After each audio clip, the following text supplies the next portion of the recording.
Hey everyone, तो last part में हमने सर्कल्स के कुछ बेसिक्स देखे थे और आज के इस पार्ट में हम देखने वाले हैं कि लेंथ ऑफ आर्क और एरिया ऑफ सेक्टर का फॉर्मूला कैसे डिराइव किया जाता है या उसके पीछे लॉजिक क्या है। ठीक है, तो हम आगे बढ़ते हैं। हमने कल की वीडियो में ये देखा था कि अगर ये सर्कल का सेंटर है और मैं इस डायमीटर को ऐसे ज्वाइन करती हूँ तो हमें पता है ना कि सर्कल का ये वाला हिस्सा है, ये वाला हिस्सा हाफ कहलाएगा, मतलब 1/2 से हम इसको रिप्रेजेंट करते हैं।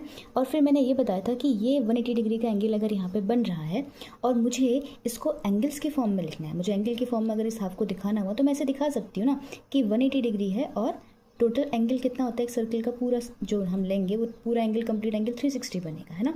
तो हम इस रेशियो को ऐसे शो कर सकते हैं एंगल्स के फॉर्म में, राइट। वैसे ही अगर मैं इसी सर्कल को 4 पार्ट्स में डिवाइड करूँ, 4 इक्वल पार्ट्स में डिवाइड करूँ, 2 डायमीटर्स को ज्वाइन करके, तो हमें पता है कि यहाँ पे एंगल कितना बनने वाला, 90 डिग्री बनने वाला है। और अगर हम वैसे भी इस सर्कल को देखें तो हमें पता है ना कि ये वाला हिस्सा जो होता है वो 1/4 पार्ट है, राइट।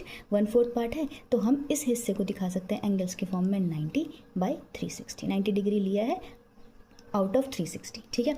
अब ऐसे तो हम कुछ भी ले सकते हैं ना, जैसे कुछ भी मतलब कि अगर हमने ए और बी 2 पॉइंट्स लिए हैं सर्कल पे, मैंने इसको यहाँ ज्वाइन किया पॉइंट ओ और मैंने इतना हिस्सा लिया है सर्कल का। अब की बार मुझे एंगल नहीं पता, मतलब अगर मुझे ये पता करना है कि मैंने सर्कल का कितना हिस्सा लिया है ना, कितना हिस्सा लिया है मुझे ये पता करना है, तो वो पता करने के लिए मुझे एंगल पता होना चाहिए। लेकिन अब की बार मुझे एंगल, सपोज एंगल तो कुछ भी हो सकता है, उस एंगल को हम थीटा मान लेते हैं, ठीक है।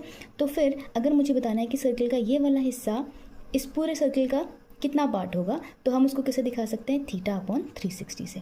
अब इसी से हम दोनों फॉर्मूले समझेंगे, ठीक है। तो देखिए, अगर हमें ये तो पता होता है कि सर्कमफ्रेंस ऑफ सर्कल होता है 2πr और एरिया ऑफ सर्कल होता है πr², राइट। अब हम इसकी हेल्प से काम करते हैं। अगर मुझे लेंथ ऑफ आर्क निकालनी है, मुझे पता है कि ए से बी तक का ये वाला पोर्शन जो होता है इसे हम आर्क कहते हैं, राइट। तो ए भी मेरी आर्क है, मुझे इसकी लेंथ अगर फाइंड आउट करनी है तो मुझे पता होना, जैसे हम फ्रैक्शंस में करते थे सेम, तो मुझे पता है कि मुझे इतने हिस्सा, मुझे इस पूरी लेंथ का सिर्फ इतना हिस्सा चाहिए, है ना, पूरी लेंथ का इतना हिस्सा। तो कितना हिस्सा चाहिए वो तो हम एंगल की हेल्प से निकाल पा रहे हैं ना।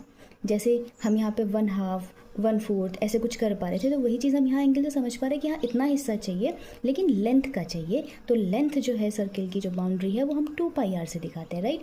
तो मुझे इस 2πr में से सिर्फ इतना हिस्सा चाहिए, तो लेंथ ऑफ एन आर्क का फॉर्मूला ऐसे लिखा जाता है ना। फिर एरिया ऑफ सेक्टर, मैंने ये भी कहा था कि ये हिस्सा जो पूरा बनता है इसे हम सेक्टर कहते हैं, राइट। अब एरिया की बात करें तो पूरे सर्कल का एरिया जो भी होगा, इस सर्कल का एरिया πr² होगा, जो भी हमारा एरिया आएगा उसका हमें केवल कितना हिस्सा लेना है, सिर्फ इतना हिस्सा लेना है, और वो हिस्सा कितना होगा, θ/360, जो भी एंगल होगा हमारा, ठीक है। तो इस तरीके से हम फॉर्मूले डिराइव करते हैं। तो ये फॉर्मूला हमारा है लेंथ ऑफ एन आर्क और एरिया ऑफ सेक्टर का। Thanks for watching.